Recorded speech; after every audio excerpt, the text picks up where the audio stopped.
All right, welcome to Mindset Monday. This is actually the first podcast I'm doing on a Monday, and we're going to keep it going here. Before we get beginning, though, I know you're probably saying, "Come on, man, another mindset podcast." And mindset and mindfulness is thrown around a lot these days. I get it, but you know what? Mindset is very, very powerful, and so is mindfulness. So every Monday, I'm going to come at you with some quick action items to jumpstart your week, so you can discover the power of being all of who you are to go on to do dope shit.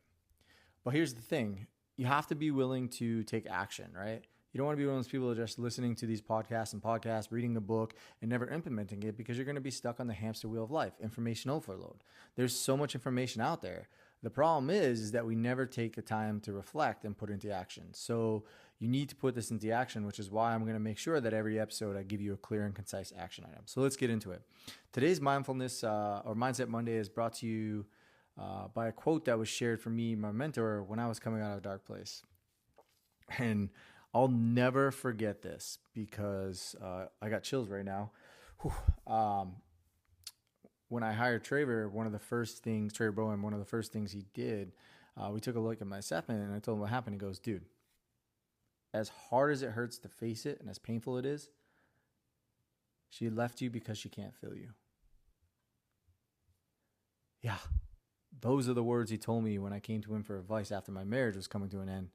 And fuck, did that hurt. But you know what? He was right. With all the chaos in the world, I thought I was being present.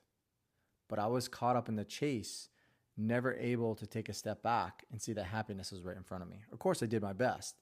But it just makes me think about how many of us today are attached to our phones. How many of us can't have uncomfortable conversations? How many of us are not present when we're having sex? How many of us are not present when we eat our food, when we're with our children, when we're in our families? You name it, the list goes on. We just can't seem to slow down, especially in the fast-paced world today. What's even more interesting, I find, is that in a world where we have more resources and access to knowledge before and information at the access of the tips of our fingertips, we still, for some reason, have a hard time slowing down. You know, I wish I actually could say I had all the answers for you, but even if I did, that wouldn't be the answer to it because we do know there's so much deeper than that. But fundamentally, to me, mindfulness is not anything but a way of being completely engaged in the present moment. It's all it is, but it's not as simple as it seems, right? If you've ever tried to sit in silence for a few minutes, you know the feeling when your mind starts racing around like an insane, it's like, what? Squirrel all over there. You know, it's insane, right? And so I like to look at it just how I learned a little bit more about mindfulness recently was actually taught to me from my 4-year-old daughter. And toddler fits used to be an insane thing for me. I would react. I would get so mad. I didn't know what to do. And then what I realized is when I was doing this, the toddler fit kept getting worse and they kept coming more and more. And then so I talked to some friends and mentors and other people who have kids. And they basically said, whenever a toddler fit comes, it's almost impossible to stop once it happens, right? Because they think of this as we have a hard time acknowledging our feelings. What is a little kid going through when they're going through a fit, right? So what I started to learn is that when she started to have toddler fits, I basically just decided to let her have them, no matter where we're at, and I would try to meet her where she was at. And what I realized is the moment that I just started to let them happen and try to meet her where it's at is the moment I became more calm and grounded and was able to meet her, and these toddler fits started to calm down. It's interesting, right? And so this is how I see mindfulness, right? Our minds are constantly going to be going up, constantly turn on. We just can't shut them off. That's not the point of mindfulness, right? The point is to be able to completely engage in the present moment without judgment of ourselves or reacting to the scenario at hand, right? And so there's a lot of research out there that offers compelling evidence for what mindfulness can do for us. Things like pain perception, improved clarity and focus, creativity, you name it. So mindfulness is definitely something that is worth mentioning and something I believe that we all should be incorporating in our life, right? And there are many ways to practice mindfulness, but like anything, it takes a daily effort and consistency. And the methods are pretty simple, but they're not easy, right? It's the same thing while people fail at diets, they fail going to the gym, right? And so here's some things that were passed on to me when I started to restructure my life and things that I try to do every single day that I believe are going to help you, right? First thing is I spend my morning journaling and meditating, right? And it's anywhere from usually 5 to 20 minutes, depending on what I have going on the day, depending on what my daughter's doing in the morning, things like that, right? But I used to be waking up in a state of chaos, like stress, down some coffee, go crush a workout, immediately get to work, and then work a massive day and come back and do it all again. And while there's nothing wrong with training in the morning, I found that for me, because I was so stressed already, like I was just bypassing the things that I need to face. And so stress was eating me alive. So rather than jump into more stress in the morning, I take some time to center myself, to ground myself, to really think about the things that mean most to me, to get me prepared for the day so I get into a state of creativity and flow.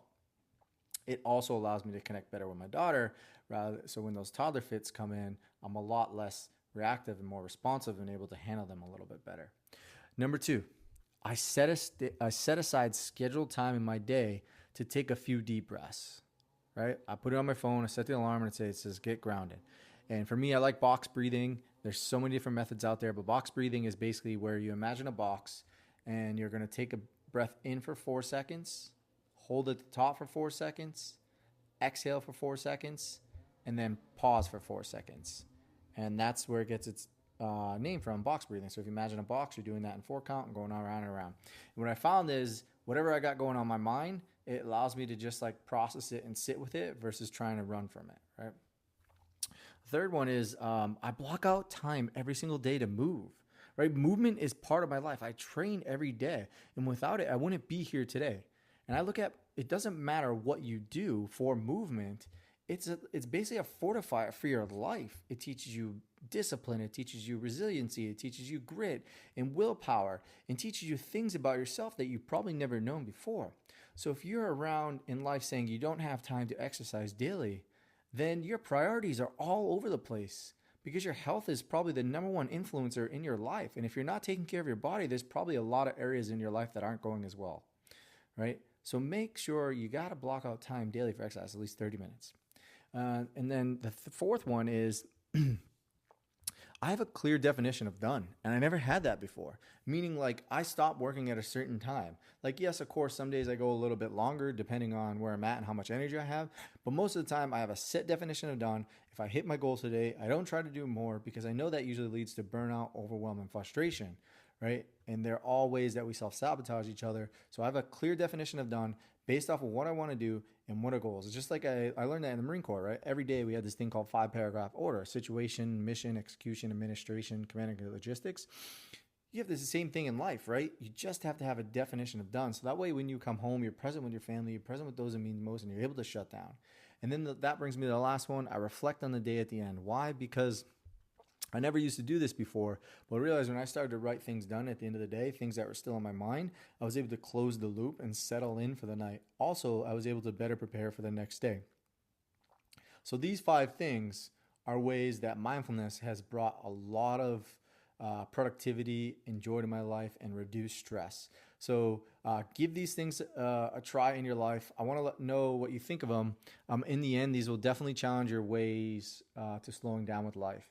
But the best way to incorporate this into your life right now is also to share it with someone, right? So share it with your friends, your family, your partners, whatever. Share it on your Instagram story. It doesn't matter. And if you don't have anyone to share with, or you're not really sure how to start, reach out to me on Instagram at _ George Clancis. DM me, and I'll come up with some ideas for you. So have a kick-ass week, and I hope this Mindfulness Monday allows you to go on to do dope shit. And